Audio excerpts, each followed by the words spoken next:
ആദ്യം ഫാദർ ജോഷി മയ്യാറ്റിൽ, ആരാണ് മുനമ്പത്തെ ജനതയെ ചതിച്ചത്? ഇത് ചതി തന്നെയാണോ? താങ്കൾ എങ്ങനെയാണ് ഇതിനെ കാണുന്നത്? മഞ്ജുഷേ, ഇത് മുനമ്പം ജനത തുടർച്ചയായി കൊടും ചതികളില് പെട്ടുകൊണ്ടിരിക്കുകയാണ്. രക്ഷകരായി ചമഞ്ഞു വരുന്ന ഓരോരുത്തരും അവരെ ചതിച്ചുകൊണ്ടിരിക്കുകയാണ്. ഈ ചതിയുടെ എല്ലാം പിന്നിൽ ഒരൊറ്റ കാര്യമുള്ളെന്ന് ഓർക്കണം: പച്ച വർഗീയത. 10 മിനിറ്റ് കൊണ്ട് ഈ പ്രശ്നം സോൾവ് ചെയ്യും എന്ന് പറഞ്ഞയാള് അത് എത്രയും പെട്ടെന്ന് സോൾവ് ചെയ്യാനുള്ള മാർഗങ്ങളൊക്കെ പറഞ്ഞയാള് ഇപ്പൊ പറയുകയാണ്, ഉമീദ് പോർട്ടലില് ഇത് രജിസ്റ്റർ ചെയ്തു അല്ലെങ്കിൽ ഇത് അടിച്ചു കൊടുത്തു എന്നുള്ളത് കൊണ്ട് 10 മിനിറ്റ് സൊല്യൂഷൻ ചീറ്റിപ്പോയി എന്നാണ്. എങ്ങനെയാണ് ആ 10 മിനിറ്റ് സൊല്യൂഷൻ പോർട്ടലിൽ ഈ വിവരങ്ങൾ ചേർത്തത് കൊണ്ട് ചീറ്റിപ്പോയത് എന്ന് മുഖ്യമന്ത്രി ശ്രീ VD സതീശൻ ഒന്ന് പരസ്യമായി ഒന്ന് വിശദീകരിക്കാം. പരസ്യമായി എങ്ങനെയാണ് ഈ പോർട്ടലിൽ ചേർത്തത്? പോർട്ടലിൽ ചേർക്കുക എന്ന് പറഞ്ഞാൽ എന്താണ്? അടിസ്ഥാനപരമായി മനസ്സിലാക്കേണ്ട കാര്യം, 1995 ആ പ്രിൻസിപ്പൽ ആക്ടില് സെക്ഷൻ 36-ഉം സെക്ഷൻ 41-ഉം ആ 2 സെക്ഷനുകളാണ് രജിസ്ട്രേഷനെ കുറിച്ച് പറയുന്നത്. അപ്പോൾ 36-ല് മുത്തവല്ലി വഖഫ് ബോർഡിൽ രജിസ്റ്റർ ചെയ്യണം എന്നുള്ളതായിരുന്നു, ഏതെങ്കിലും ഒരു ലാൻഡിന്റെ കാര്യമാണെങ്കിൽ അങ്ങനെ. എന്നാൽ 41-ൽ പറയുന്നത് ഈ രജിസ്ട്രേഷനെ കുറിച്ച് പറഞ്ഞിട്ട് മുത്തവല്ലിക്ക് എന്തെങ്കിലും പ്രശ്നങ്ങളുണ്ട് എങ്കിൽ, അല്ലെങ്കിൽ മുത്തവല്ലി ഇല്ല എങ്കിൽ വഖഫ് ബോർഡ് തന്നെ രജിസ്റ്റർ ചെയ്യണം എന്നുമായിരുന്നു. എന്നാൽ ഈ അമെൻമെന്റ് കഴിഞ്ഞതോടുകൂടി ഈ സെക്ഷൻ 36-ലാവട്ടെ 41-ലാവട്ടെ ഈ പോർട്ടൽ ആൻഡ് ഡാറ്റാബേസ് അതിൽ രജിസ്ട്രേഷൻ നടത്തണം എന്ന് വന്നു.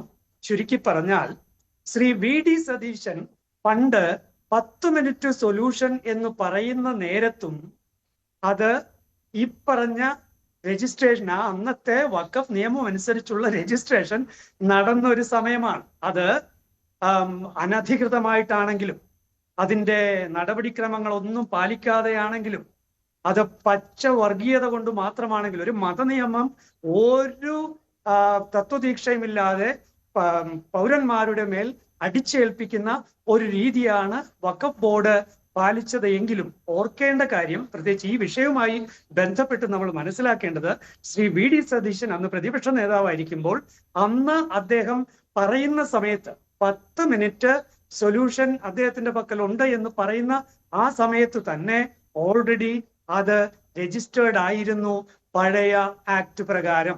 ഫാദർ, ഒരു കാര്യം കൂടി, അന്ന് പ്രതിപക്ഷ നേതാവായിരുന്നു VD സതീശൻ പറഞ്ഞത് സെക്ഷൻ 97 അനുസരിച്ച് വഖഫ് ബോർഡിനെ കൊണ്ട് സർക്കാർ തീരുമാനം എടുപ്പിക്കും, അതായത് മുനമ്പത്തെ ഈ ഭൂമി വഖഫ് ഭൂമി അല്ല എന്ന്. അതായിരുന്നു അന്ന് VD സതീശന്റെ വാഗ്ദാനം. പക്ഷേ ഇപ്പോൾ വഖഫ് ഭൂമിയാണെന്ന് പറഞ്ഞ് അവർ ഉമീദ് പോർട്ടലിൽ രജിസ്റ്റർ ചെയ്തു. അതുകൊണ്ട് ഇനി അത് നിയമപരമായി അതിനെ നേരിടേണ്ടി വരുമെന്നാണ് മുഖ്യമന്ത്രിയായ VD സതീശൻ പറയുന്നത്. ഇതിലെന്തെങ്കിലും പൊരുത്തക്കേട് കാണുന്നുണ്ടോ? അത് സംസ്ഥാന സർക്കാർ അധികാരമേറ്റ ഉടനെ തന്നെ ഇങ്ങനൊരു തീരുമാനം എടുപ്പിക്കുമെന്നാണ് അദ്ദേഹം പറഞ്ഞത്. അതാണ് അദ്ദേഹം 10 മിനിറ്റ് പറഞ്ഞത്. 10 മിനിറ്റിന്റെ അദ്ദേഹം അത് അന്ന് വിശദീകരിക്കുകയും ചെയ്തിരുന്നു. ഈ 10 മിനിറ്റ് എന്ന് പറയുന്നത് വഖഫ് ബോർഡിനെ കൊണ്ട് ഈ തീരുമാനം എടുപ്പിച്ച് ആ ഓർഡർ പ്രിന്റ് ചെയ്ത് കിട്ടുന്ന ആ സമയമാണ് ഈ 10 മിനിറ്റ് എന്ന് പറഞ്ഞിരുന്നത്. അതെ. അപ്പോഴും എന്റെ പ്രശ്നം എന്താന്ന് വെച്ചാൽ, ഞാൻ ചോദിക്കുന്ന കാര്യം, അന്ന് 97 വെച്ച് വഖഫ് ബോർഡിനെ ബോധ്യപ്പെടുത്തി അത് ചെയ്യാമെന്ന് പറഞ്ഞിരുന്നയാള് ഇപ്പൊ പറയുകയാണ് പോർട്ടലിൽ ഇത് ഡീറ്റെയിൽസ്, ഇത് രജിസ്റ്റർ എന്ന് പറഞ്ഞാൽ സത്യത്തിൽ എന്താ സംഗതി, അവിടെ ഫയലിംഗ് ദ ഡീറ്റെയിൽസ് എന്നുള്ളതാണ്. ഈ ഫയലിംഗ് ദ ഡീറ്റെയിൽസ് ചെയ്തു കഴിഞ്ഞപ്പോൾ ഇദ്ദേഹം പറഞ്ഞ ഈ 10 മിനിറ്റ് സൊല്യൂഷൻ എവിടെയാണ് മാറിപ്പോയത്? സത്യത്തിൽ അദ്ദേഹത്തിന് ചെയ്യാവുന്ന കാര്യം വഖഫ് ബോർഡിനെ കൊണ്ട് ചെയ്യിപ്പിക്കുക എന്നുള്ളതല്ല. ചെയ്യാവുന്ന കാര്യം വളരെ വ്യക്തമായി റവന്യൂ വകുപ്പിനെ കൊണ്ട് ചെയ്യിപ്പിക്കുക എന്നുള്ളതാണ്.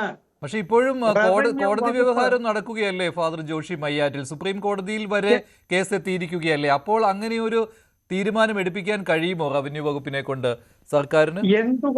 എന്തുകൊണ്ട് പറ്റില്ല? കഴിഞ്ഞ LDF സർക്കാർ പോലും ഡിവിഷൻ ബെഞ്ചിന് മുന്നിൽ കൃത്യമായി അഡ്വക്കേറ്റ് ജനറൽ പറഞ്ഞത് ഈ വഖഫ് ബോർഡ് ഒരു പ്രൊസീജിയേഴ്സും പാലിച്ചിട്ടില്ല. ഇവിടെ നോട്ടീസ് കൊടുത്തിട്ടില്ല, അതുപോലെ തന്നെ സർവേ നടത്തിയിട്ടില്ല, ഡീറ്റെയിൽ ആയിട്ട് റിപ്പോർട്ട് തന്നിട്ടില്ല, അതുകൊണ്ട് തന്നെ ഗസറ്റിൽ പബ്ലിഷ് ചെയ്തിട്ടുമില്ല. ഈ പ്രൊസീജിയർ ഒന്നും നടന്നിട്ടില്ല എന്നുള്ള വാദം സർക്കാരിന്റെ അഡ്വക്കേറ്റ് ജനറൽ തന്നെയല്ലേ വച്ചത്. അതുകൊണ്ട് വളരെ വ്യക്തമാണ് റവന്യൂ അവകാശങ്ങളെ കുറിച്ച് ഇപ്പോൾ ഹൈക്കോർട്ടിൽ നിലവിലുള്ള കേസിൽ സർക്കാർ കൃത്യമായി വഖഫ് ട്രൈബ്യൂണൽ റവന്യൂ വകുപ്പിന് ഒരു തെറ്റുപറ്റിയതാണ്, അത് പിൻവലിക്കാൻ ഞങ്ങൾ തയ്യാറാണ്. ഒരു ബാധ്യതയും റവന്യൂ വകുപ്പിന് ഉണ്ടായിരുന്നില്ല. ഗസറ്റിൽ പബ്ലിഷ് ചെയ്യാത്ത ഒരു കാര്യത്തിന് ഞങ്ങൾ എന്തിനാണ് ഞങ്ങളുടെ റവന്യൂ വകുപ്പ് ഇങ്ങനെ ചെയ്തത്?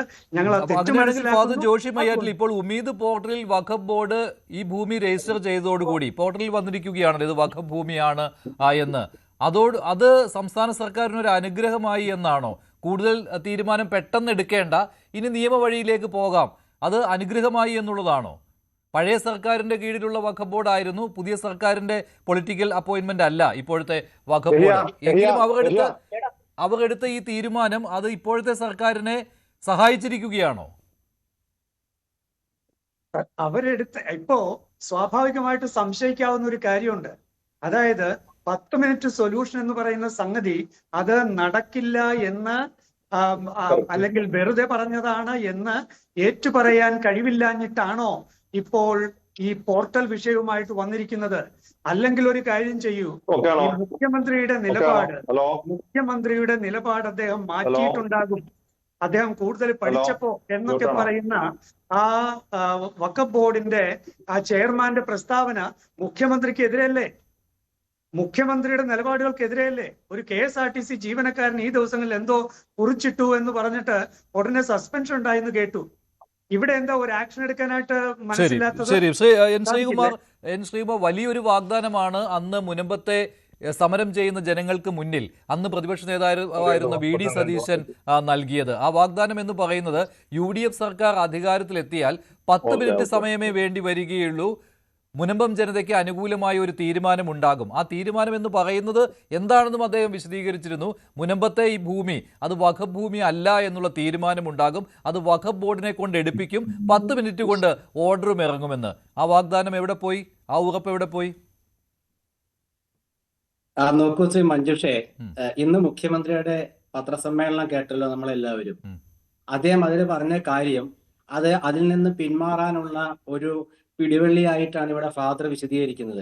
എനിക്ക് തോന്നുന്നത് അദ്ദേഹം ആ പത്രസമ്മേളനത്തിൽ എന്തുകൊണ്ടാണ് വഖഫ് ബോർഡ് ഈ കാര്യം, അതായത് കൈവശക്കാരൻ മുത്തവല്ലി എന്ന് പറയുന്ന കൈവശക്കാരൻ ഭൂമി നമ്മുടെ പോർട്ടലിൽ രജിസ്റ്റർ ചെയ്യുന്നതിന് പകരം വഖഫ് ബോർഡ് നേരിട്ട് രജിസ്റ്റർ ചെയ്തു. അതൊരു ട്രിബ്യൂണലിന്റെ കാലാവധി അവസാനിക്കാനുള്ള സമയം May 19 അവസാനിക്കാനുള്ള സമയത്തിന് മുമ്പ് രജിസ്റ്റർ ചെയ്തു. പുതിയ ട്രൈബ്യൂണൽ വരുന്നത് വരെ ഇത് നീട്ടിക്കൊണ്ടു. അങ്ങനെ ഒരുപാട് കാര്യങ്ങൾ ശ്രീ VD സതീശൻ വിശദീകരിച്ചു. അപ്പൊ പരസ്യമായിട്ട് വിശദീകരിക്കണമെന്ന് കൂടുതൽ വാർത്തകൾക്ക് News 18 Keralam YouTube channel subscribe ചെയ്യുക.